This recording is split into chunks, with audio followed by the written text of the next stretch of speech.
Picture the most feared man in the largest country on earth. A man so powerful that entire nations trembled at the whisper of his name. A man who, with a single signature, could erase a human life the way you erase a pencil mark. Cleanly, without regret, without trace. A man whose shadow fell across 150 million souls every single night, every single morning, year after year, for the duration of what historians would later call the most concentrated wave of state terror in modern history. Now picture that same man crouched on the cold concrete floor of a prison cell, shaking, not from cold, not from hunger, from something far more corrosive, the absolute bone-deep understanding that the machine he built with his own hands has now come for him, that the system he perfected, the midnight knocks, the windowless cells, the scripted confessions, the one-way corridors, is operating exactly as designed. Except now, he's on the receiving end. This is not fiction. This is the story of Nikolai Ivanovich Yezhov. And it begins, as all the best historical investigations do at the end. The dwarf who stood over millions in the autumn of 1936. A small man with dark, restless eyes walked into the offices of the People's Commissariat of Internal Affairs, the NKVD, and inherited the keys to the Soviet Union's entire apparatus of fear. He was barely 5 feet tall. His colleagues called him the Dwarf. Stalin, who had a habit of giving nicknames to the people he intended to use and discard, called him something warmer, Yezhovchina, little hedgehog. My little blackberry, the dictator wrote in a personal note. Nikolai Yezhov was born on the 1st of May, 1895 in St. Petersburg, though he would later alter his birth documents to present himself as a child of the working class rather than the minor military family from which he actually came. From the very beginning, he was a man who understood the power of rewriting reality. He understood that history is not what happened. It is what gets recorded, stamped, and filed. By 1934, Yezhov had climbed high enough to attend Politburo meetings. By 1935, he was secretary of the Central Committee. Stalin admired him with something approaching genuine affection, or at least the simulation of it, which in Stalin's world amounted to the same thing. When you say something, you always do it, the general secretary wrote to him. In the court of the Kremlin, reliability was the only currency that mattered, and Yezhov was, above all things, reliable. Then came 1937, then came the storm. Yezhovshchina, a word that became a wound. There are years in history that become synonymous with catastrophe. 1917, 1941. And for those who lived inside the Soviet Union between 1936 and 1938, there is one other year burned into collective memory, the period that history would come to call Yezhovchina, the Yezhov era. The word itself is a kind of monument, not a monument of stone or bronze, but a monument of grief, carved from the raw material of 750,000 executions and more than 1 million deaths in the labor camps. It is a monument built from the weight of families torn apart in the middle of the night, from the echo of cell doors closing on writers, engineers, generals, professors, farmers, and factory workers alike. Each of them equally guilty of the same abstract, unprovable crime, being an enemy of the people. On the 30th of July, 1937, Yezhov signed NKVD Order number 00447. The document called for the arrest of almost 270,000 people. 76,000 of them were to be shot immediately. The rest were to be sent to the camps. These were not theoretical numbers. These were human beings, fathers, mothers, teachers, neighbors, reduced to categories and quotas, processed like raw material through a bureaucratic machine that ran 24 hours a day, 7 days a week. Yezhov himself once said it plainly, without apology, with the calm certainty of a man who has convinced himself that his cruelty is, in fact, a form of love. There will be some innocent victims in this fight against fascist agents. Better that 10 innocent people suffer than 1 spy escapes. When you chop wood, chips fly. The chips in this case were human lives, hundreds of thousands of them. The architecture of absolute power. What made Yezhov uniquely terrifying was not his size, which was slight, nor his manner, which colleagues described as energetic and even charming in private settings. What made him terrifying was his complete and total immersion in the logic of the system he served. He did not merely execute Stalin's orders. He believed in them, he refined them, he expanded them. He pushed the machinery of repression further than Stalin himself had initially imagined possible. The NKVD under Yezhov became something unprecedented in human history. A bureaucracy of disappearance. It had its own courts, closed, secret, swift. It had its own prisons, among them the Sukhanovka facility, a former monastery converted into a special detention center for the most high-profile enemies of the state. It had its own crematoriums, its own unmarked burial grounds, its own filing systems that tracked human beings from the moment of their arrest to the moment of their termination with the same administrative precision as a postal service. Yezhov purged the Red Army of its best commanders on the eve of war with Nazi Germany. He purged the Communist Party of its oldest members, men and women who had given their entire lives to the revolution. He purged foreign communists who had fled to the Soviet Union as a sanctuary, only to find themselves processed through the same machinery as everyone else. He purged diplomats, scientists, artists, and athletes. He purged the NKVD itself, executing or imprisoning thousands of his own officers, the very people who carried out the arrests on his behalf. He purged and purged and purged. And somewhere in the machinery of all that purging, in the fluorescent light of all those interrogation rooms, in the bureaucratic thunder of all those stamped death warrants, something was happening to Nikolai Yezhov that he either could not see or refused to see. The machine was learning his name. The irony that history prepares. This is the central paradox of the Yezhov story, and it is the reason this investigation exists, not because Yezhov was uniquely evil. History, unfortunately, has never suffered a shortage of men willing to sign death warrants, but because his story illuminates something profound and disturbing about the nature of totalitarian systems. They do not distinguish between their servants and their victims. They process everyone. The revolutionary purges one generation to make way for the next. The apparatus of terror devours the loyal alongside the disloyal. The man who builds the guillotine is never immune to the blade. This is not a metaphor. This is a documented, repeatable historical pattern. From the French Revolution to the Stalinist purges to every authoritarian system that has ever attempted to sustain itself through fear rather than consent.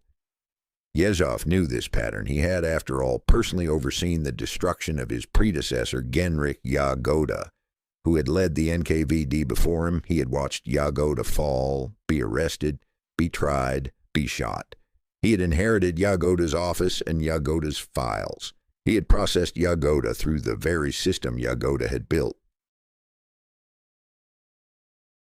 Did Yezhov believe he was different?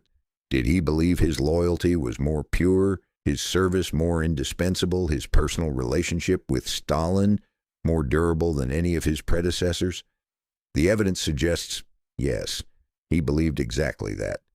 This is what makes his story not merely a historical curiosity, but a case study in the psychology of power, a study in how proximity to absolute authority distorts a person's understanding of their own safety, their own value, their own humanity, a study in the oldest and most lethal form of self-deception, the belief that the rules of the game apply to everyone except yourself.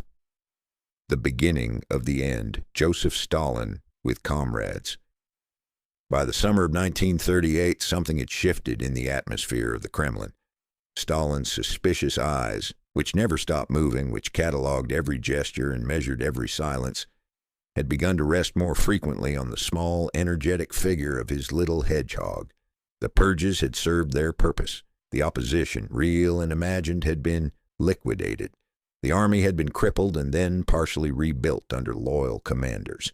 The party had been stripped of its old guard and restocked with a new generation trained in absolute obedience. The Soviet Union had been, in Stalin's estimation, sufficiently terrorized. Now came the question that always arrives after a period of mass terror. Who takes responsibility for the terror? Not the architect in the Kremlin, of course. The architect is above such things. The architect is the father of the people, the wise leader, the sun around which all Soviet life revolves. The terror the propaganda machine would eventually suggest was not the result of policy. It was the result of excess, of overreach, of individual agents within the security services who had gone too far, who had falsified evidence, who had created a climate of unjust fear. And who was the perfect candidate to embody all of that excess and overreach? The man whose name was already attached to the entire era, the man whose signature was on the orders, the man who had personally overseen the destruction of hundreds of thousands of lives, Nikolai Yezhov. The hedgehog who had swallowed the world was about to discover that the world had been paying attention. That history, unlike the NKVD's filing cabinets, does not allow names to be erased forever. That the machine he had spent 3 years perfecting was not loyal to him. It was not loyal to anyone. It was simply a machine. And machines, given the right instructions, will process anything, even their operators. There is a particular kind of cruelty that is more devastating than any physical blow. It is the cruelty of pretense, of being left in place just long enough to understand what is happening to you, but not long enough to stop it, of watching your power evaporate in slow motion, title by title, meeting by meeting, until one morning you sit at a desk that was never really yours, in a building that no longer needs you, signing papers for a ministry that exists only as a waiting room between your old life and your arrest. This is what Stalin did to Nikolai Yezhov between the summer of 1938 and the spring of 1939. He did not strike him down immediately. He did not slam the machinery of terror into reverse. He did something far more deliberate, far more psychologically precise. He installed a replacement, reduced Yezhov to a fiction of authority, and then watched with the patient satisfaction of a man who has done this many times before. As the little hedgehog slowly understood, the Soviet method of political elimination was not a pistol shot. It was a long walk down a corridor with no exits. The arrival of the shadow portrait of Lavrenti Beria from 1935. In August of 1938, a man arrived in Moscow from Tbilisi and walked directly into Yezhov's NKVD. His name was Lavrenti Pavlovich Beria, Georgian-born, ice-eyed, methodical, and carrying a letter of introduction from Stalin himself. His official title was deputy head of the NKVD. His real function was something else entirely. Beria was not a replacement, not yet. He was someone more unsettling, a witness, an observer placed at the center of the machine to study it, map it, and prepare to receive it. Every document Yezhov signed, Beria could now see. Every officer Yezhov trusted, Beria could now evaluate. Every weakness in the architecture of the secret police, and there were many, because Yezhov had built it fast and built it rough, Beria cataloged in silence. The historical irony here is almost theatrical.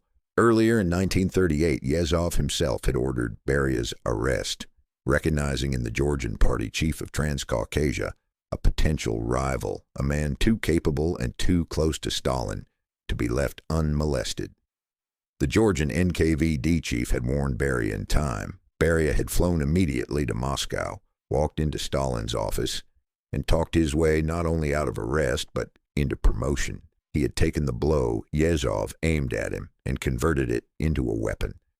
Now he was standing in Yezhov's own corridors, breathing Yezhov's air, reading Yezhov's files. And Yezhov could do nothing. You do not arrest the man Stalin just personally promoted. You do not fight the shadow your master sent to watch you. You simply continue working, continue signing, continue pretending that everything is normal, and you wait.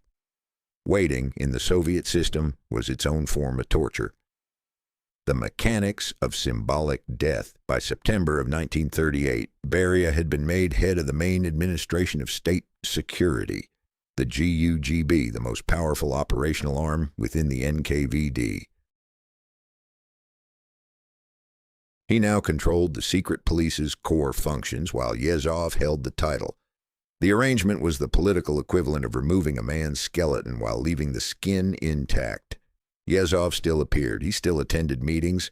His name still appeared on documents. But the structural reality of power had already shifted entirely. In November of 1938, the last pretense was abandoned. Beria replaced Yezhov as head of the NKVD. The transition was announced with the bureaucratic blandness that the Soviet system reserved for its most consequential acts.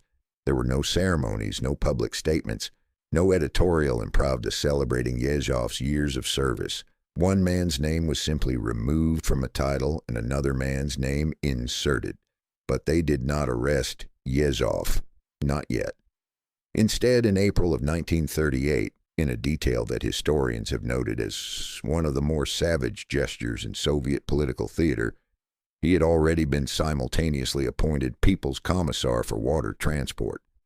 Now, stripped of the NKVD, this hollow title was all that remained. The man who had commanded the most feared security apparatus in the world was now nominally responsible for rivers and canals. The Ministry of Nowhere. Try to hold this image in your mind for a moment. Nikolai Yezhov, the man who had signed the death warrants of marshals and ministers, the man whose name had become a synonym for an entire era of mass terror, the man who had sat across the desk from Stalin and received personal notes of affection and gratitude, now sat in the offices of the People's Commissariat for Water Transport and presided over meetings about shipping schedules and canal maintenance. He knew what it meant. Of course he knew. He had personally overseen the same process applied to his predecessor, Yagoda. The same gradual stripping of titles, the same theatrical demotion, the same interval of absurd non-responsibility before the knock on the door. He had watched it happen. He had, in some sense, directed it. And now he sat in the Ministry of Nowhere and waited for the knock that he knew was coming, that he could calculate was coming with the same bureaucratic precision he had once applied to the death lists of others. According to accounts documented by historian Roy Medvedev and referenced in the Hoover Institution's archival research, Yezhov during this period was a changed man. He barely spoke at the ministry meetings. He had begun drinking heavily, not the social, celebratory drinking of the Kremlin banquets he had once attended, but the solitary, purposeless drinking of a man trying to dissolve something in his own chest that refuses to dissolve. The energy that had characterized him, that rapid, terrier-like alertness, the constant motion, the hunger for work, had gone entirely flat. The Hoover Institution's archival research notes that accounts of him folding paper airplanes and crawling under furniture appear to be embellishment, the kind of retrospective mythology that accumulates around fallen figures. But the underlying psychological reality those stories were trying to capture was accurate enough. A man in freefall, stripped of function, stripped of meaning, waiting in a ministry that existed only as an anteroom to his own destruction. On the 9th of April, 1939, Yezhov signed his last 3 orders as People's Commissar. That same day, his ministry was simply abolished, divided into 2 new commissariats, with 2 new commissars appointed immediately.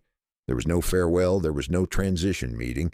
The institution that had housed him simply ceased to exist overnight, as casually as a man extinguishing a candle. He no longer had a desk. He no longer had a title. He no longer had a reason, in Soviet administrative terms, to exist. April 10th, the following morning, the 10th of April, 1939, Yezhov was summoned. The location was the office of Georgy Malenkov, secretary of the Central Committee, a man Yezhov had known for years, a fellow apparatchik who had navigated the same treacherous waters of Kremlin politics.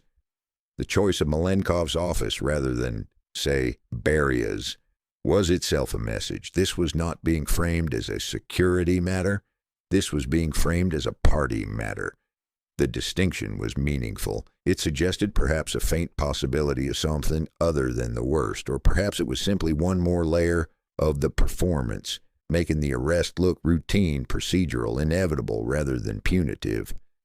We do not have a detailed record of what was said in that room. The Soviet archives, even now only partially accessible, are silent on the specific words exchanged. What we know is the outcome. Yezhov was arrested. He was taken not to the Lubyanka, the great gray NKVD headquarters he had once commanded, but to the Sukhanovka, the special prison just outside Moscow that he himself had helped establish for the most sensitive, most dangerous enemies of the Soviet state. Consider the geometry of that moment. The man who had created Sukhanovka, who had chosen its location, authorized its construction, designed its function as a facility specifically for high-profile prisoners requiring special handling, was now being driven through the Moscow streets toward his own creation. He had designed the cage. He had specified the dimensions of the cells, the placement of the observation windows, the lighting that would remain on 24 hours a day to deny prisoners the psychological relief of darkness. He had built a place of maximum psychological and physical pressure, and he had built it with care, with professional attention to detail. Now the gates were opening for him, what the system does to its architects. This is the moment in the Yezhov story that demands we stop and ask a question that goes beyond biography. Not what happened to him, but why does this pattern keep happening? Because it is not unique to Yezhov. Yagoda, his predecessor, was arrested, tried, and shot. Beria, his successor, would eventually be arrested and executed in 1953 after Stalin's death in a process that followed almost exactly the same choreography. In every case, the man who commanded the terror was eventually consumed by the logic of the terror itself. In every case, the system demonstrated that it had no loyalties, only functions. The political scientist Hannah Arendt, writing about totalitarian systems in the 1950s, identified this as a structural feature rather than an accident. Totalitarian regimes, she argued, cannot afford to allow their most powerful instruments to become independent centers of authority. The secret police chief who has processed hundreds of thousands of cases knows too much, controls too much, and has accumulated too much institutional power to be permitted to exist indefinitely as an autonomous actor.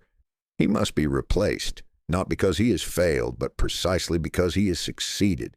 He has become too large, too embedded, too real. The system requires its instruments to remain instruments, not personalities. Yezhov had become a personality. He had become, in the public imagination, the face of the terror. His name was attached to an entire historical period, and that was, paradoxically, his fatal error. Stalin understood this with the clarity of a man who had been managing these dynamics for 2 decades. The terror had been necessary. The terror had also been, in the emerging post-purge narrative, excessive, an aberration caused by individual overreach rather than deliberate policy.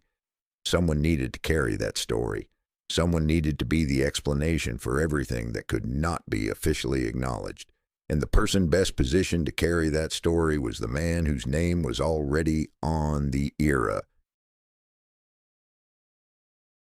Yezhov had spent 3 years signing his name to history. Now history was signing itself to him. The silence of those who knew Joseph Stalin with Vyacheslav Molotov left, and Nikolai Yezhov right, beside the Volga-Don Canal. Here's perhaps the most chilling detail of the entire episode. When Yezhov was arrested on the 10th of April, 1939, there was no public reaction, no statement from former colleagues, no protest from within the NKVD, which he had commanded for more than 2 years, no gesture of solidarity from the hundreds of officers whose careers he had made, whose promotions he had authorized, whose survival during the purge years had depended on his favor. There was nothing, only silence. The particular dense silence of people who have learned very thoroughly that making noise in the Soviet Union is a method of disappearing. The men who had worked alongside Yezhov, who had attended his meetings and executed his orders and eaten at his table, simply continued working.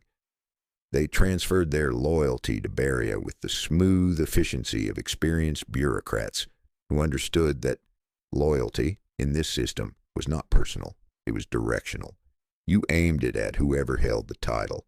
The title had changed. The loyalty adjusted accordingly. This is not cowardice exactly. It is something more systemic. the complete elimination of the possibility of solidarity within a regime that has made solidarity itself a criminal act. Every man in that building knew that a single expression of sympathy for the arrested Yezhov would be processed, cataloged, and used as evidence of complicity. The machine that Yezhov had built to isolate and destroy its targets had, among its many other functions, also destroyed the social bonds that might have allowed anyone to come to his defense. He had built his own isolation. He had, in that sense, arrested himself years before Malenkov's office door closed behind him. 40 kilometers south of Moscow, just outside a small town called Vidnoye, there stands a complex of buildings on the grounds of what was once the Ekaterinskaya Pustin Monastery, a place of prayer, of silence, of medieval contemplation. By 1938, the prayers were gone, the silence remained, but it had been converted into something else entirely, a silence of a very different kind, enforced not by devotion, but by iron doors and 24-hour observation and the absolute certainty that no one who entered would leave until the state was finished with them. The NKVD called it Special Object 110. Everyone else called it Sukhanovka. It was, by all available accounts, the worst political prison in the Soviet Union. Worse than the Lubyanka, worse than Lefortovo, worse than the transit camps of Siberia.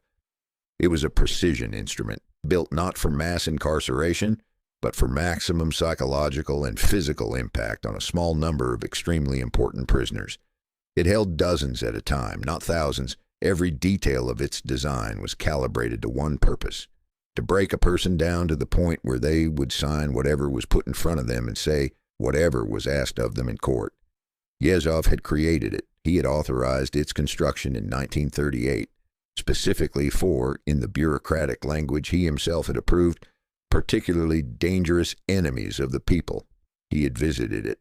He had inspected its cells and its interrogation rooms and its procedures with the professional satisfaction of a craftsman examining finished work.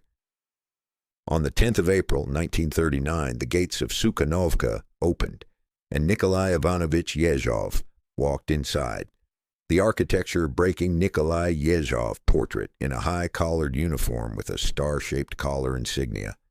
The cell they put him in was small. Not dramatically small, not the closet-sized punishment cells that Sukhanovka also contained, the ones so narrow a prisoner could not sit down, only stand or crouch, but small enough. An iron bed frame bolted to the wall, a bucket, a table no larger than a cutting board, a single electric light bulb behind a wire cage in the ceiling, burning continuously, through the day, through the night, through every hour of every week of every month, without interruption, without mercy. There was no darkness at Sukhanovka. Darkness, the designers of the prison had understood, is a form of rest. Rest is a form of resistance.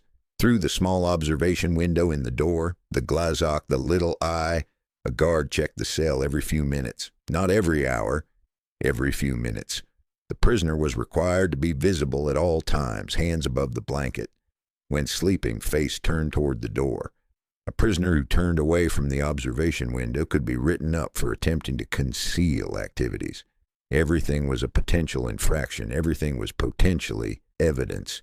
The food at Sukhanovka was, paradoxically, the best of any Soviet political prison, because it was brought over from the nearby architect's rest home.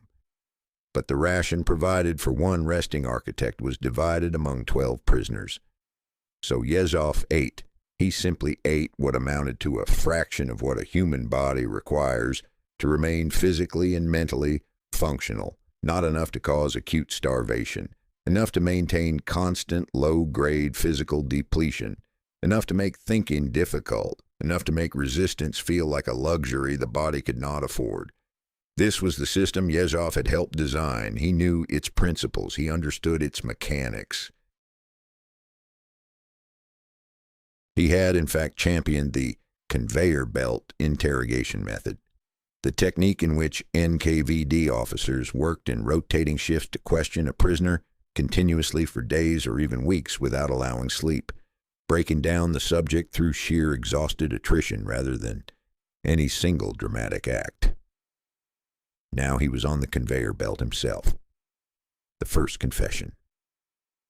The first documented interrogation of Yezhov took place on the 18th of April, 1939, 8 days after his arrest. The transcripts, partially available through academic research, show a man already in significant psychological disarray, attempting to navigate between two impossible positions. On one hand, Yezhov understood, with the clarity of a man who had conducted thousands of interrogations himself, exactly what the NKVD wanted from him. They wanted a usable confession. They wanted him to confirm specific charges that the state had already decided to level against him. Espionage for foreign powers, conspiracy against the Soviet government, deliberate sabotage of the security apparatus. These were the standard charges of the Purge era, the same charges he had helped extract from hundreds of thousands of others. On the other hand, something in Yezhov resisted, not comprehensively, not heroically. He was not a man capable of heroic resistance. His entire life had been defined by accommodation, by compliance, by the enthusiastic execution of whatever task the party required. But he resisted specifically on the question of espionage. He had overseen genuine terror on a massive scale. He had signed genuine death warrants for genuinely innocent people. He had been genuinely brutal in ways that were politically authorized and ideologically motivated. But a foreign spy, an agent of Poland or Germany or Britain working to undermine the Soviet state from within, this charge struck him, apparently, as an insult to the authenticity of his crimes. He would confess to many things. He would not confess, at least not initially, to being a spy, because he wasn't a spy. He was something far more purely Soviet than that, a true believer who had killed in the name of a revolution he genuinely served. The letter. Somewhere in the weeks between his arrest and the conclusion of the formal investigation, historians date it to the autumn or winter of 1939, Yezhov did something that no amount of NKVD training could have prepared him to resist. He wrote to Stalin. The letter exists in the archives. It is not a long document, but as a window into the psychology of a man caught between the system he built and the leader he worshipped, it is one of the most extraordinary texts to survive from the entire Purge era. He begins not with anger and not with denial, but with the language of a devoted servant addressing a father who has, perhaps understandably, been misled. He acknowledges that mistakes were made. He acknowledges that the NKVD under his leadership committed errors. But he contests the most serious accusations. He's not a spy. He's not an enemy of the people. He has spent his entire adult life in service to the party, to the revolution, to Stalin personally. He lists his contributions. He reminds Stalin of the enemies they destroyed together. He reminds him of the trust that existed between them, of the personal notes, of the warmth. Then he asks, not demands, not argues, but asks, in the vocabulary of a supplicant rather than an equal, for the opportunity to prove his loyalty, for a second chance, for clemency. He mentions his mother. He mentions his adopted daughter, Natasha, a child he had genuinely loved and who had no connection to any of the charges being brought against him. Please, the letter says, in the formal but unmistakably human register of a frightened man, do not punish the innocent for the actions of the guilty. The letter received no response, not a denial, not a rejection. Not even a bureaucratic acknowledgement of receipt. Stalin read letters of this kind, and we know this because many of them exist in the archives with his marginal annotations. Sometimes he wrote a single word in the margin. Sometimes he drew a question mark. Sometimes he passed them on to Beria with a short instruction. Yezhov's letter, as far as the available historical record shows, was filed. The silence it received was not the silence of indifference. It was the silence of a decision already made. What the silence reveals. Let us pause here, because this letter, this document written by a terrified man on paper in a Sukhanov cell, is not simply a biographical detail. It is a key that unlocks something fundamental about the psychology of authoritarian systems and the people who serve them most faithfully. Yezhov was not a naive man. He was intelligent, politically sophisticated, and extraordinarily experienced in the mechanics of Soviet power. He had been at the center of that power for more than a decade. He had watched colleagues, rivals, and friends disappear into the same system he was now imprisoned within. He knew with absolute certainty what the NKVD did to people it arrested. He had designed many of the specific procedures being applied to him, and yet he wrote the letter. He appealed to Stalin. He invoked their personal relationship, their shared work, their common ideology. Why? The answer tells us something that goes beyond Yezhov's individual psychology. It tells us about the nature of loyalty under totalitarianism, how it functions less as a rational political calculation and more as something resembling a religious faith. Stalin, in the belief system that the Soviet state had constructed and that Yezhov had fully internalized, was not merely a political leader. He was, in the deepest psychological sense, the source of all legitimacy. All authority flowed from him. All justice was his to dispense. All errors, including the error of arresting an innocent man, if such a thing were ever acknowledged, could only be corrected by him. This meant that even as Yezhov sat in the prison he had built, being processed through the system he had perfected, a part of him genuinely believed that Stalin might not know, that the arrest was a mistake that could be corrected by the right word in the right ear, that the relationship between the devoted servant and the all-knowing father was real enough to override the machinery. He had used this belief as a weapon against hundreds of thousands of victims. Now the belief was consuming him. The long autumn of no answer. The months passed in the way that months pass in solitary confinement, slowly and then in dense, undifferentiated blocks of time that lose their edges. The interrogations continued. The sleep deprivation continued. The fluorescent light burned without pause above his head. Outside the walls of Sukhanovka, across the 40 kilometers of winter road that separated the monastery from the Kremlin, the Soviet Union continued its business with complete indifference to the small, hollowing man in cell whatever number they had assigned him. Beria was building his own NKVD, populating it with his own people, dismantling the specific networks Yezhov had created and replacing them with networks loyal to the Georgian. The show trials were over. The mass operations had been officially declared excessive. The excesses attributed in Kremlin mythology, not to the policy that had authorized them, but to the individual officials who had implemented them too zealously, too sloppily, with too many fabrications and too few genuine enemies. Yezhov was being positioned as the explanation. The official story was forming around him the way ice forms around an object in freezing water, slowly from all directions, until the object is entirely encased and the ice takes the shape of whatever it has enclosed. He was no longer a person. He was becoming a narrative device. His interrogators were not, in any meaningful sense, investigating what he had actually done. They already knew what he had actually done. It was on file, documented in thousands of orders bearing his signature.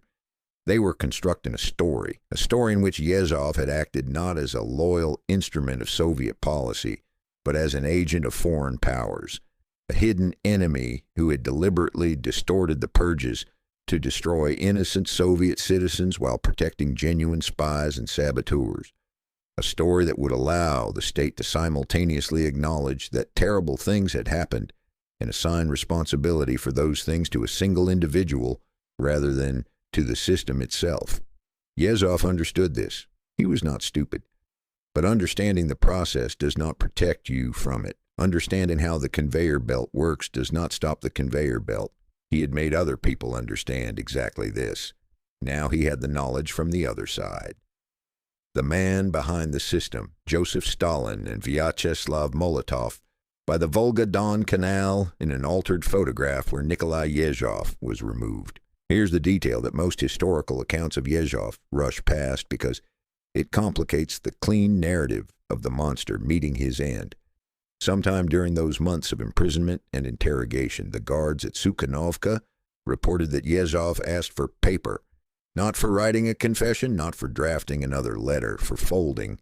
He sat in his cell, in the prison he had designed, under the light that never went out, observed through the glazok every few minutes, and he folded paper into small shapes. Some accounts say birds. Some accounts say it was simply compulsive, repetitive folding, the kind of motor behavior that surfaces in people under extreme psychological pressure as a way of anchoring the mind to something simple and controllable when everything else has become uncontrollable. Whether birds or not, the image is arresting. The most powerful secret policeman in Soviet history, the architect of the most concentrated wave of state terror the modern world had yet produced, sitting cross-legged on an iron prison bed, folding pieces of paper into small, fragile shapes, as if, in making something delicate, he could undo the industrial weight of everything he had made before. He could not, of course. The machine did not pause for paper birds. The investigation moved forward on its designated timeline toward the destination that had been decided long before the first interrogation began.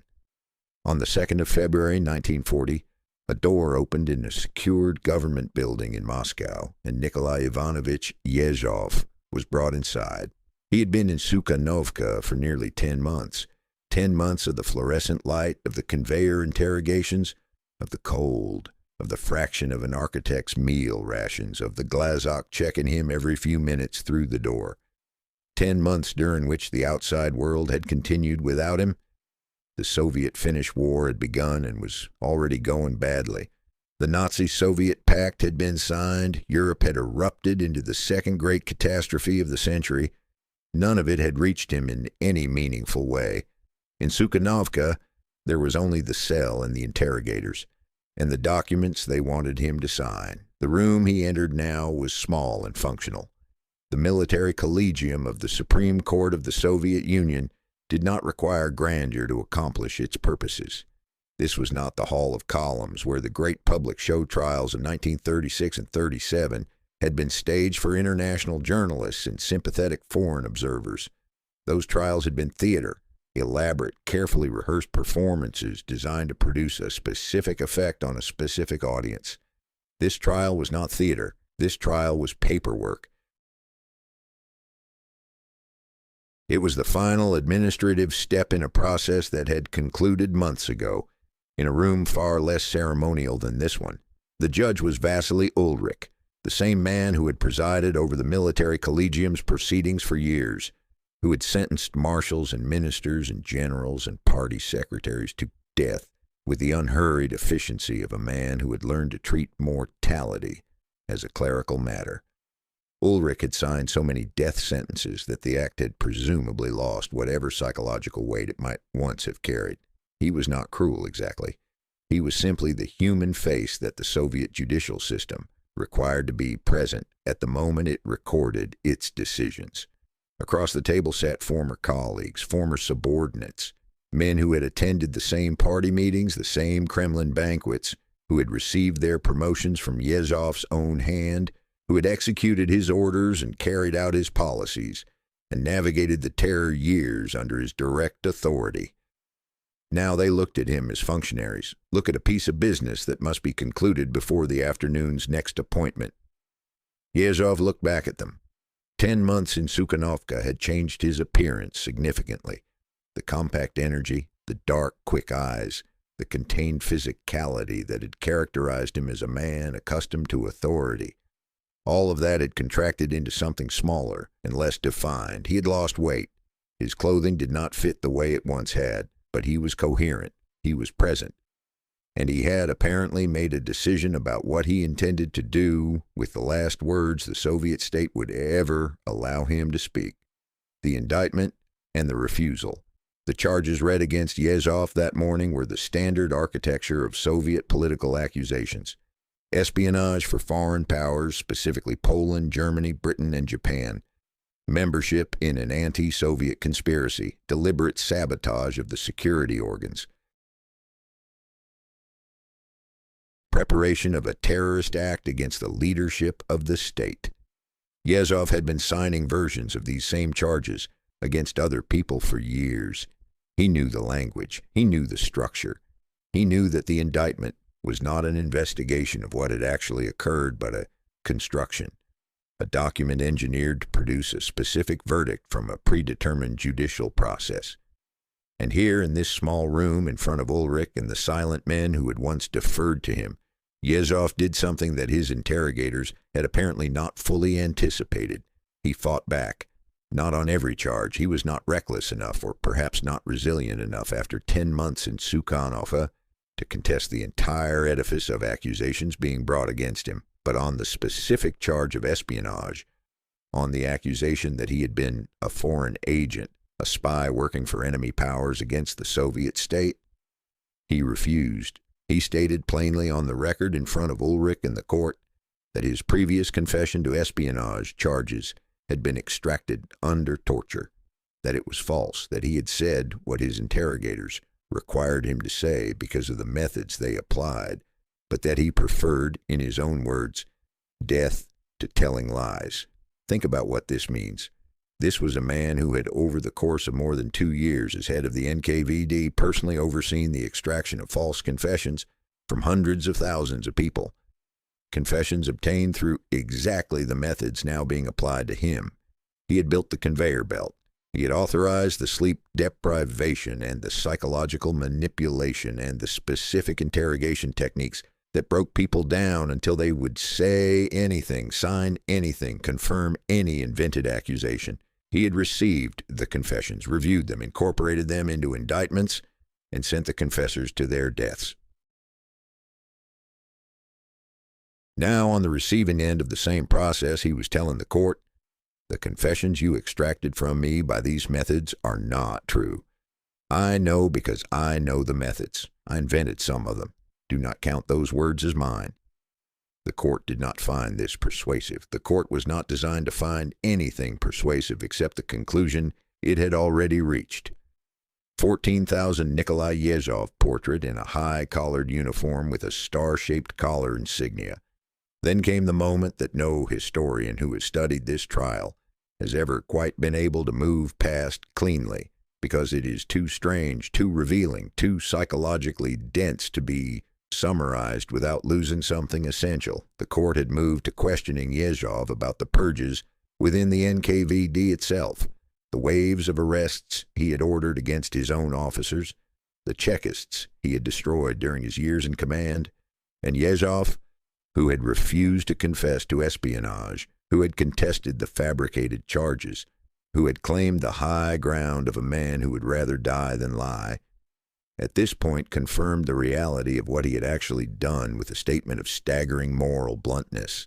I purged 14,000 Chekists, he said, but my guilt lies in the fact that I did not purge enough of them. Read that sentence again. Let it sit for a moment before moving on. He was not being ironic. He was not performing for the court.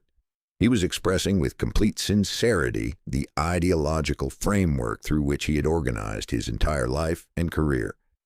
In this framework, the problem with the terror was not that it had been excessive, it was that it had been insufficient. The enemies were real. The saboteurs existed. The spies were everywhere. The failure was in the execution, not the concept. If he had arrested more people, been more thorough, been more vigilant, then perhaps he would not now be sitting in this chair. Perhaps the enemies who had managed to survive and subsequently frame him would have been eliminated before they could do their work. This is not the statement of a man who is broken under pressure and is saying anything to survive. This is the statement of a true believer who has never once, in 10 months of imprisonment, in the ruins of his career and his freedom, questioned the fundamental justice of the system that is destroying him.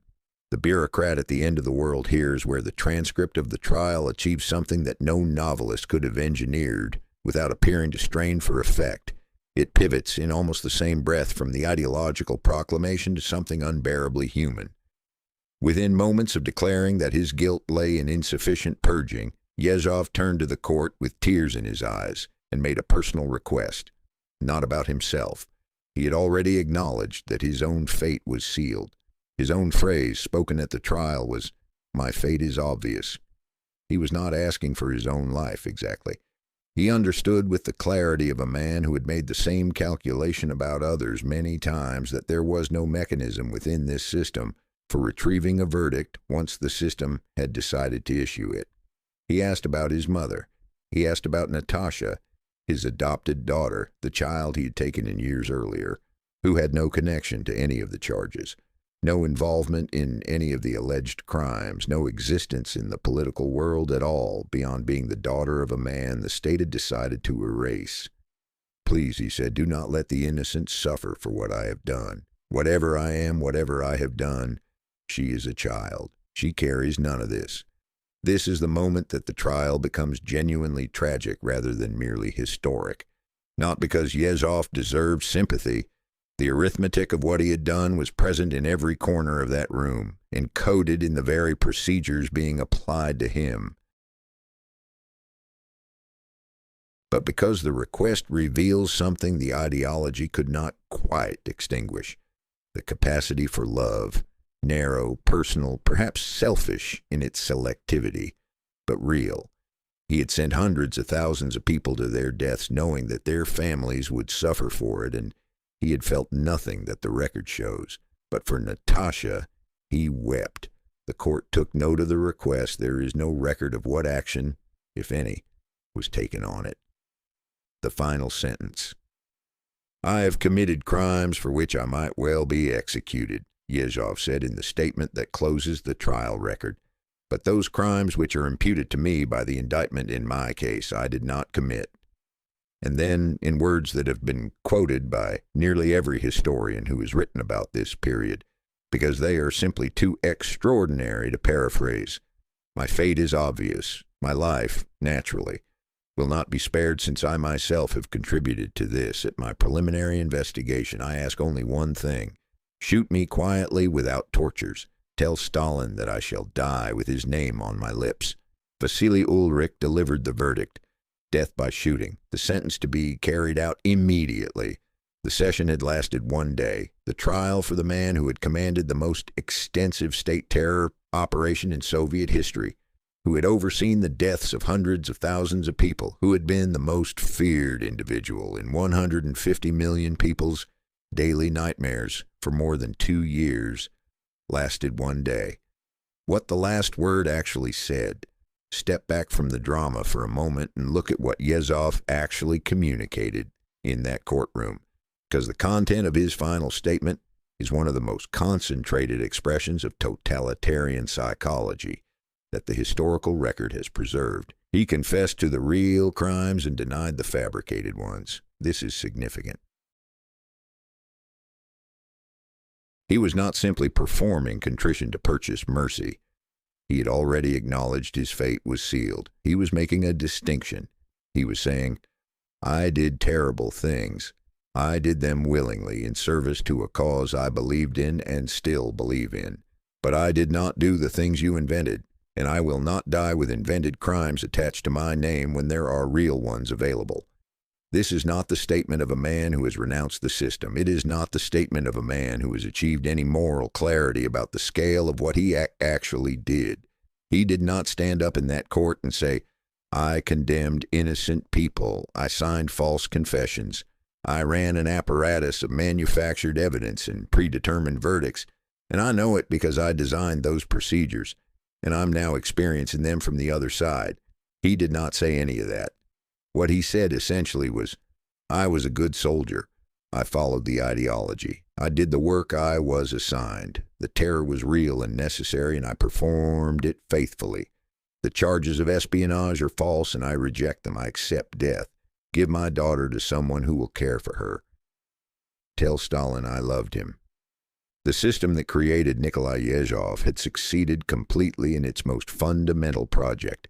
It had produced a man who could simultaneously be destroyed by its logic and remain to his last breath loyal to that logic. He did not break. He did not rebel. He did not achieve the bitter enlightenment that a reader of this story might hope for. The moment of recognition, the accounting, the full understanding of what he had been and what he had done. He simply died inside the system as the system required, repeating its language, affirming its values, asking only that the mechanics of his death be clean. The verdict and the silence that followed. Ulrich signed the death certificate with the same bureaucratic composure he brought to all such documents. The session was closed. The record was sealed. Yezhov was returned to custody. Outside the window of whatever room the trial had taken place in, Moscow continued its February routines. Trams ran their routes, offices opened. People stood in line for bread and kept their eyes forward, and did not speak about the things they knew and suspected and feared. The newspaper said nothing about the trial. They would say nothing about it the following day either, or the day after that. The name Yezhov, which had appeared in Pravda hundreds of times in the late 1930s, usually in the context of vigilance and the destruction of enemies, had already begun its disappearance from the public record. He had been for more than 2 years the second most famous person in the Soviet Union. Now he was a sealed file in a secured archive and a prisoner being transported back to his cell to wait for the hour of his execution. The machine processed him as it processed everything, efficiently, without ceremony, without acknowledgement. And on the other side of that processing, there was nothing left at all. The trial ended. The session was closed. Ulrich signed what needed to be signed. Yezhov was returned to his cell. He sat there for half an hour, 30 minutes in the fluorescent light, in the silence of Sukhanovka's corridors, with the knowledge of what the verdict had been and the rational understanding, the professional understanding, the understanding of a man who had processed thousands through this exact procedure of what came next. 30 minutes is not a long time. 30 minutes is also, depending on what you are waiting for, an eternity compressed into a space so dense with a single thought that time loses its normal texture entirely. Then the door opened. He was summoned back. Procurator Afanasyev came to him to inform him with the procedural courtesy that Soviet law required, even at its most lethal, that he had the right to appeal to the Presidium of the Supreme Soviet for a commutation of the death sentence. This was not a real opportunity. It was a formality, a box to be checked, a right to be offered and declined, so that the record would show the correct sequence of steps. Appeals from men in Yezhov's position did not result in commutations. They resulted in a brief administrative delay and then the same outcome. Yezhov submitted the appeal. It was denied immediately. The collapse, and here the narrative reaches a moment that even the driest historical account cannot deliver without some shifting in the reader's chest, because what happened next was not political, not ideological, not administrative. It was simply human. When they told him the appeal had been denied, Yezhov became hysterical. The composed man who had stood in front of Ulrich and delivered his carefully weighted final statement, the man who had refused to confess to espionage, who had spoken with apparent calm about his own obvious fate, who had asked quietly for his daughter's safety and declared he would die with Stalin's name on his lips. That man dissolved. He wept. He struggled. He screamed. When the guards moved to take him from the room, he fought them, not with any realistic hope of changing the outcome. There was nowhere to go, no mechanism of escape, no ally in any corridor of any building in Moscow who could have helped him. He fought the way a person fights when the rational part of the mind has been overwhelmed by something more elemental, the body's refusal to accept what the mind already knows. He had to be dragged out of the room, struggling against the hands of the guards with all the strength a man depleted by 10 months in Sukhanovka could still generate. There are several things worth noting about this moment. First, it happened. The Iron Narcom, the man who had once been described by colleagues as inexhaustible, who had worked 20-hour days processing the machinery of mass terror with the focused energy of a man who believed in every signature he made, collapsed completely at the moment of his own ending, not with dignity, not with the stoic acceptance of a true ideological martyr, with screaming and weeping and a body that would not cooperate with the verdict it had been handed. Second, The people who witnessed this were the same people who had once trembled at his approach. The guards who held his arms, the officers who processed his paperwork, the functionaries of the system who were present in that corridor, all of them had, at various points in the preceding years, operated under the shadow of Yezhov's authority. They had understood what it meant to draw his attention, to appear in his reports, to have their names cross his desk. They had been afraid of him with the deep biological fear that the proximity of arbitrary lethal power produces in human beings. Now they were dragging him down a corridor while he screamed. The inversion of power was total. And it was accomplished not by revolution, not by external force, not by any act of resistance or justice, but by the simple rotation of the machine to a new setting. Varsonoyevsky Lane excerpt of the historical Soviet NKVD order number 00447, associated with the Great Purge, marked top secret. On the 4th of February, 1940, 2 days after the verdict, in the hours before dawn when Moscow lay quiet under a winter sky, Nikolai Yezhov was transported from Sukhanovka to a small NKVD station on a street called Varsonoyevsky Lane, near the Lubyanka. The location was deliberate. The main execution chamber in the basement of the Lubyanka, the facility that had processed hundreds of thousands of the regimes condemned over the years, was specifically avoided for this particular procedure. The reason was secrecy. Yezhov's fate was not at this stage being announced to anyone. The public did not know he had been tried. The public did not know he had been sentenced. The public did not know and would not officially know for many years whether he was alive or dead. As late as 1948, a Time magazine article reported that some believed Yezhov was still alive and confined in an institution for the mentally ill. The Soviet state found this ambiguity useful. A man who might be alive is a man whose case is not closed. A man whose case is not closed is a man whose shadow can still be used. The execution chamber at Varsonoyevsky Lane had a sloping floor. This was not an architectural accident. The slope was designed so that the chamber could be cleaned efficiently afterward, so that what a human body leaves behind when its life ends violently could be washed away with water and a hose down the slope into a drain and out of the record. The chamber had been built according to Yezhov's own specifications. Read that again, slowly. The room in which Nikolai Yezhov was executed had been designed by Nikolai Yezhov. The sloping floor that carried away what remained of him had been engineered according to his own professional requirements, his own understanding of how such rooms should function, his own attention to the practical details of efficient and clandestine execution. He had not designed it for himself, of course. He had designed it for enemies. He had designed it for the people who deserved to end in rooms like this.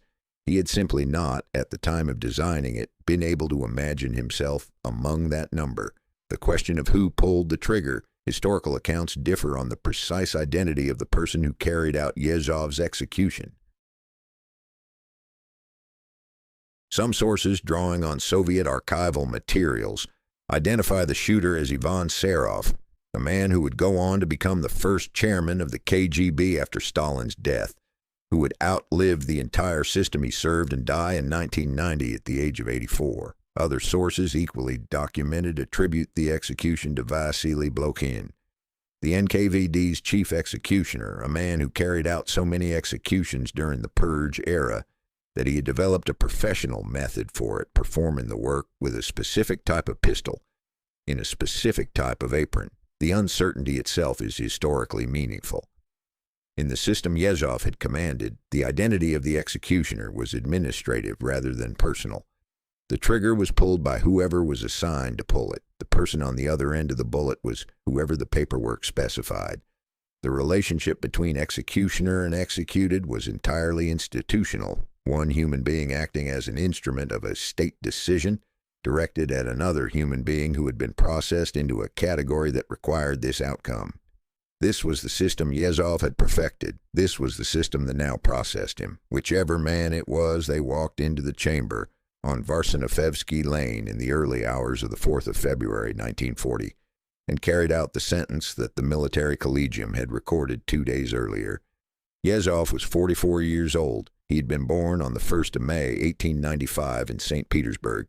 He had joined the Bolshevik Party in 1917. He had spent his entire adult life in service to the revolution and to the man who had made himself its embodiment.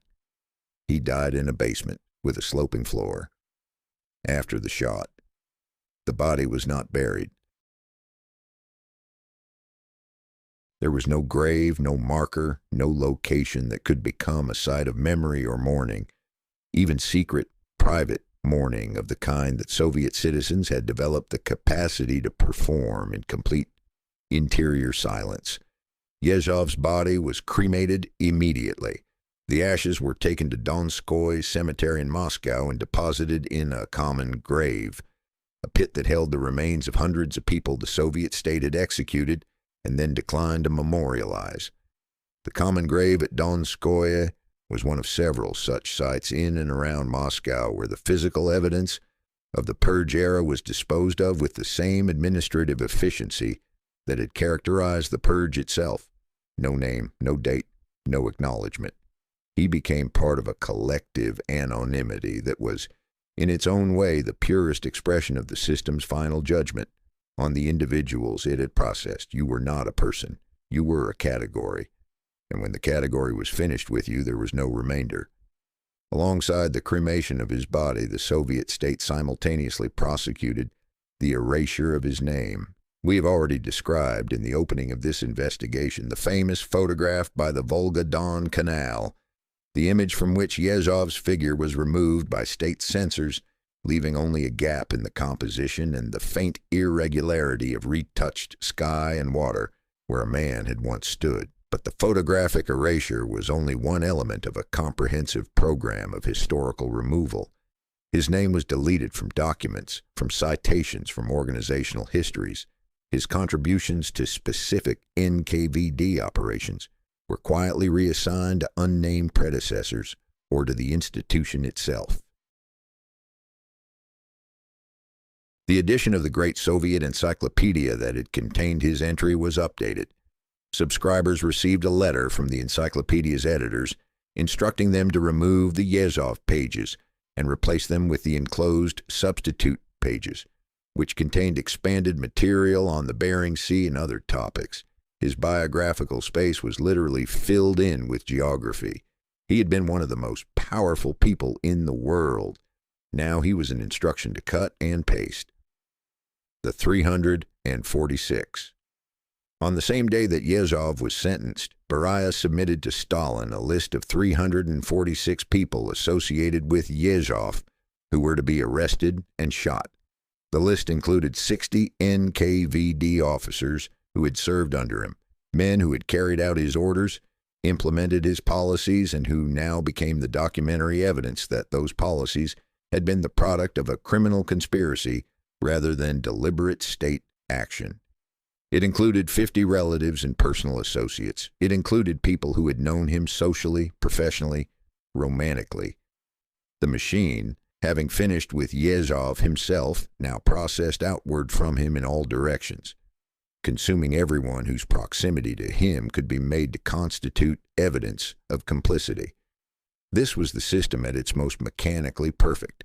The destruction of a single figure generated the evidence necessary to justify the destruction of hundreds more, who in turn generated connections that could justify hundreds beyond them.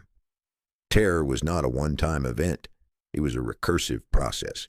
Every execution produced the raw material for the next wave of arrests.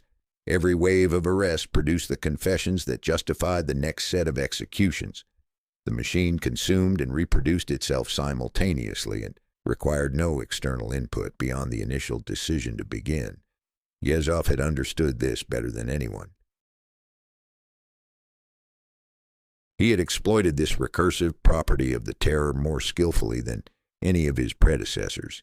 He had ridden it to the peak of Soviet power and governed with it for 2 years. And then it had recycled him. What remains of a man the state erases here is what the Soviet state could not erase: the word Yezhovchina. It was already embedded in the language before the erasure began, spoken in kitchens and whispered in courtyards, and written in private diaries that their authors prayed would never be found. It described something real that had happened to real people, and real experiences do not disappear because the name attached to them is removed from encyclopedias. The word survived because language is not administered by the state in the same way that photographs are. Words live in the mouths of people and in the memories of families, and in the letters hidden inside mattresses, and in the poems memorized and never written down. The Soviet state could remove Yezhov's image from every official photograph. It could delete his entry from every official publication. It could fill his biographical space with the Bering Sea. It could not remove the 750,000 dead from the memory of the families they had left behind. That number, that weight, was the real monument to Nikolai Yezhov, not his name which the state erased, not his image which the censors painted over. The monument was the scale of the absence he had created in Soviet society. The missing fathers and mothers and brothers and colleagues and neighbors, each one a gap in someone's family that would never be filled, carried quietly for decades by people who understood that grief under Stalin was a form of political dissent. His ashes lay in an unmarked pit. The gaps he had made in other families did not. Every story about power needs, at its conclusion, to look honestly at the person who held that power, not just at the function they performed, not just at the scale of the destruction they caused, but at the full, contradictory, uncomfortable human being who existed before the system consumed them and was never entirely erased, even while the system was doing its work. Because there was another Yezhov, not an alternative Yezhov, not a better version who existed in some counterfactual world where the circumstances were different. The same Yezhov, the man who signed order number 00447 and the man who sat in Sukhanovka folding paper, they were the same person. And the man who sent hundreds of thousands to their deaths was also, by the testimony of people who knew him in the years before the height of his power, a man who read voraciously, who loved poetry, who could be genuinely warm and funny in private company, who was described by the old Bolshevik Nikolai Bukharin, himself later arrested and shot, as having a good heart and clean conscience. The Putilov factory workers who knew Yezhov in his early career had a nickname for him, Kolka Knizhnik, Nikolai the Bookman, because of the way he moved through the worker barracks with a book always in his hands, reading constantly, absorbing everything. He was not the dim, purely instinctual enforcer that retrospective mythology sometimes requires its monsters to be. He was an intelligent, curious, socially engaged man who had come up through the revolution with genuine enthusiasm for what it represented and genuine talent for the organizational work it required. He liked music. He liked to drink with friends, real friends, people he laughed with and argued with, not just political allies calculating their proximity to power. He had a rough, irreverent sense of humor that people found genuinely entertaining.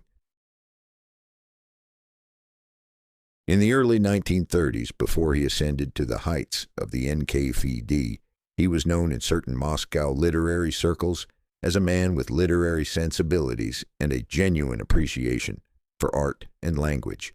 And then there is the matter of Isaac Babel. The writer and the commissar Isaac Babel was one of the most gifted prose writers of the Soviet era, the author of Red Cavalry and the Odessa stories, a man whose sentences were so precisely constructed and so densely alive that they have never quite been matched by any writer working in the Russian language before or since. He was also, beginning in the 1930s, a close personal acquaintance of Nikolai Yezhov. The connection ran through Yezhov's wife, Yevgenia, a vivid, intelligent woman who worked in journalism and who moved comfortably in Moscow's literary and artistic circles. She had known Babel before her marriage to Yezhov, and the friendship continued afterward to the point where Babel was a regular presence in the Yezhov household, drinking tea in Yezhov's kitchen, arguing about literature in Yezhov's living room, attending the social evenings that the Yezhovs hosted as part of their position in Soviet society. Yezhov knew exactly who Babel was. He had read his work. he understood that he was in the presence of genuine literary genius. And by most accounts of people who witnessed their interactions, the relationship was not purely instrumental. It was not simply a case of a powerful man tolerating a famous writer because social protocol required it. They got along. They found each other interesting. Babel, characteristically reckless in his personal life and constitutionally incapable of playing the political safety games that Soviet survival required, kept visiting even as the terror intensified around him, even as the risks of association with any prominent figure became potentially lethal. Babel was arrested in May of 1939, 1 month after Yezhov's own arrest. He was processed through the same system in the same period by the same institutional machinery. He was shot in January of 1940, 2 weeks before Yezhov's own trial. The same month, the same city, the same system, the same sloping floor somewhere in a Moscow basement. The man who had sat in Yezhov's kitchen arguing about literature and the man who had commanded the apparatus that would ultimately process them both. They ended within weeks of each other in the same city, in the same silence, erased into the same collective anonymity. There is no meaningful conclusion to draw from this proximity. It does not redeem Yezhov that he appreciated Babel. It does not excuse Babel that he kept company with Yezhov. It simply reminds us that history does not sort its figures into clean categories, that the man who signs the death warrants and the man who writes the great sentences can drink tea in the same kitchen, and that neither the sentences nor the death warrants become less real for having been produced by people who knew each other. What the jokes remembered totalitarian systems produce a specific kind of humor, not the gentle, reconciliatory humor of stable societies, the humor that laughs with people at shared absurdities and produces warmth, but a darker, sharper, more compressed kind of humor that functions as a pressure valve for feelings that cannot be expressed any other way. And that serves as a form of collective testimony, a way of recording what happened when official records are forbidden from doing so. The Soviet political joke, the anecdote, was one of the great underground literatures of the 20th century. Under Stalin, telling certain jokes was itself a prosecutable offense, which gave the genre a particular charge, a particular density of meaning. Every joke about Stalin, about the NKVD, about the purges was a small act of documentation, a way of saying in a form light enough to survive, we know what's happening. We are recording it. We will not pretend we do not see it. Yezhov generated his own category of jokes, and they circulated through Soviet society in the years of the Yezhovshchina with the speed and persistence of things that contain real truth. Many of them turned on the contrast between his tiny physical stature and the enormous scale of the terror he commanded, a contrast so extreme that it generated its own comedy, the kind of dark, absurdist humor that arises when reality becomes too grotesque for any other response. One popular formulation described the ideal Soviet citizen as someone who walks tall enough to avoid Yezhov's gaze, the implication being that the smaller you made yourself, the more invisible you became to the machinery of terror. Another variant observed that the safest height in the Soviet Union was shorter than 5 feet, safely below Yezhov's eye level. The jokes documented something the official record was forbidden to acknowledge, that ordinary Soviet citizens understood perfectly well what was happening to their country. They were not deceived. They were not confused about the nature of the terror or the identity of its director. They were simply unable to speak about it in any register other than humor. And so they spoke in humor, and they passed the humor along, and the humor survived long after the system that generated it had collapsed. This is what folk memory does with collective trauma. It does not organize it into official narratives or academic analyses. It compresses it into small, sharp, transmissible forms, stories, jokes, phrases that carry the emotional truth of the experience without requiring the political infrastructure of acknowledgement to survive. The anecdote about Yezhov outlasted Yezhov, outlasted Stalin, outlasted the Soviet Union itself. They are still told in Russia and in the diaspora communities of the former Soviet republics by people whose grandparents lived through the years they describe. Hannah Arendt's shadow. In 1963, the German-American political philosopher Hannah Arendt published a book about the trial of Adolf Eichmann, the Nazi bureaucrat responsible for the logistics of the Holocaust, captured in Argentina and tried in Jerusalem. The book's central argument generated a controversy that has not entirely subsided. Arendt observed that Eichmann was not, in any conventional sense, a monster. He was not driven by demonic hatred or sadistic pleasure. He was, in her famous formulation, thoughtless, a bureaucratic functionary who had surrendered his moral judgment to the institution he served, who processed human beings as administrative categories, who perpetrated atrocities not out of evil intention, but out of an almost complete absence of the capacity to think independently about what he was doing. She called this the banality of evil. Arendt was writing about Eichmann, but the concept illuminates Yezhov with a precision that sometimes makes the parallel feel almost uncomfortably exact.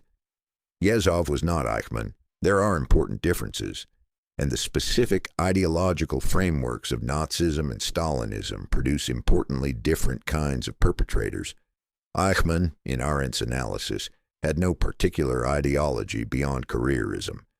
Yezhov, as this entire investigation has tried to demonstrate, was a true believer, a man who genuinely shared the ideological framework of the system he served.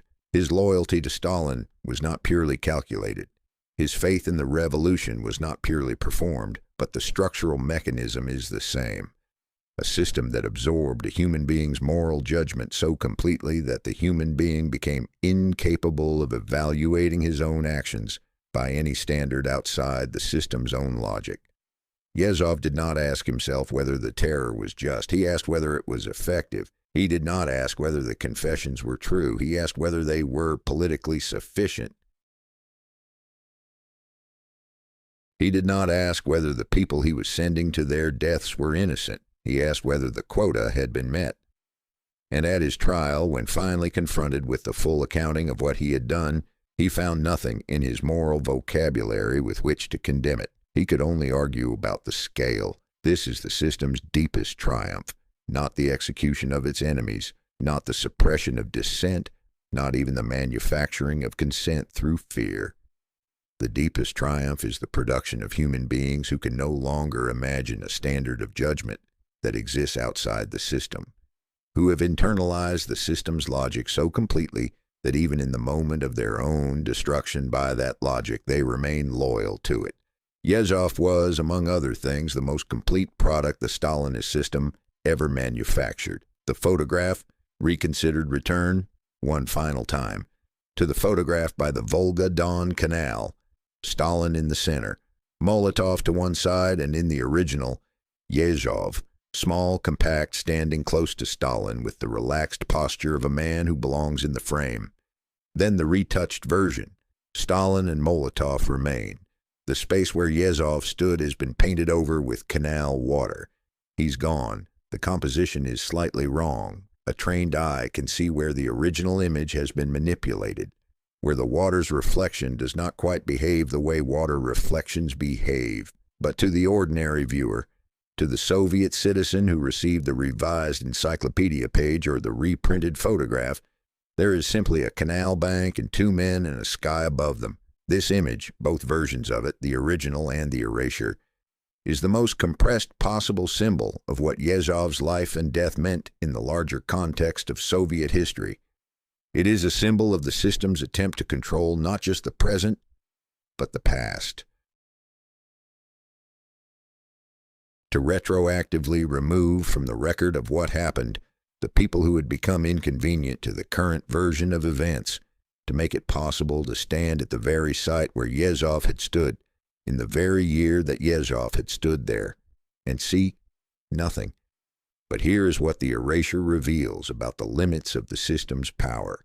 The original photograph survived. It survived in archives, in private collections, in the memories of people who had seen it before the retouching, in the careful preservation of historians, who understood that the very act of erasure was historically significant. The canal bank was repainted, the man was removed, and the manipulation itself became one of the most cited examples in the global historical literature of Soviet censorship and the political control of visual memory. The system erased Yezhov, and the erasure made him permanent. What Yezhovchina left behind 750,000 people shot during the peak operational period of 1937 and 38. Hundreds of thousands more dead in the camps during and after the terror. Families fractured in ways that would not be acknowledged for decades.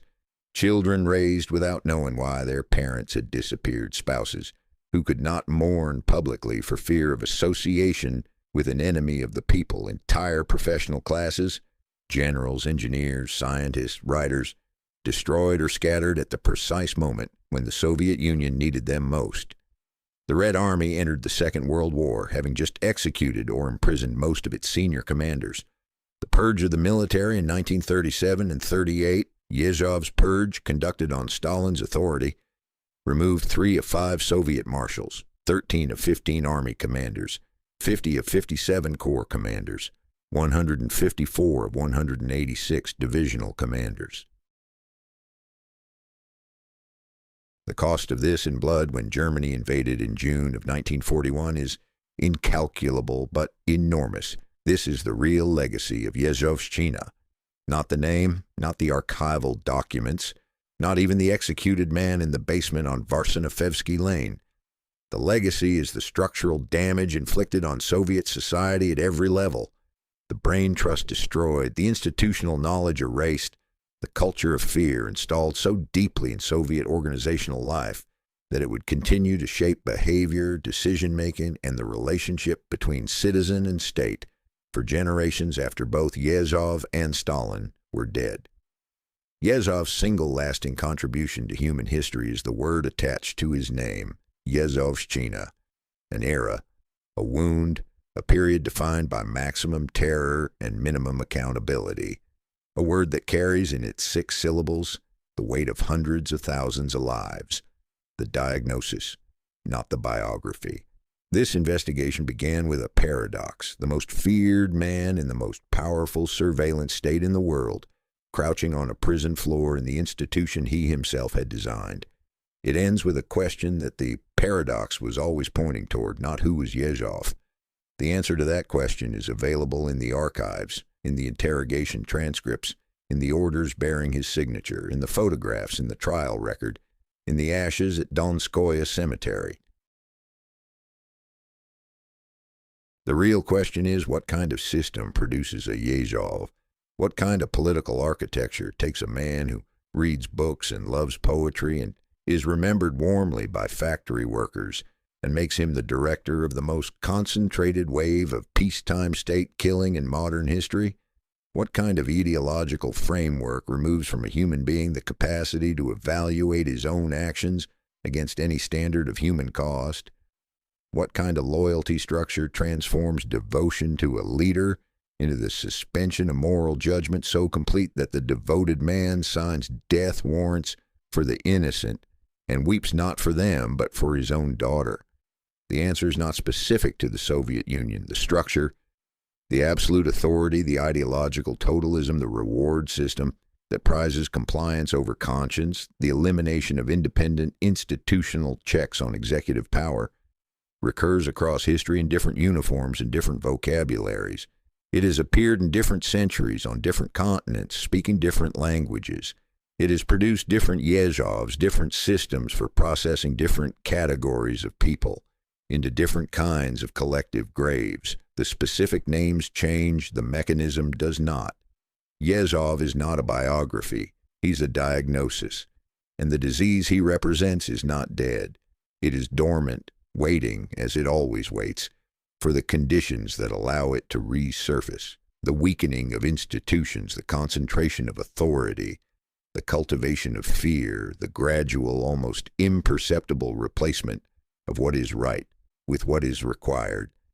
The canal photograph sits in the archive, the original and the erasure side by side, and the space where Yezhov stood is still visible if you know where to look. A slightly wrong reflection, a patch of water that doesn't quite match the rest, a gap in the composition where a man used to be. History does not erase, it only pretends to.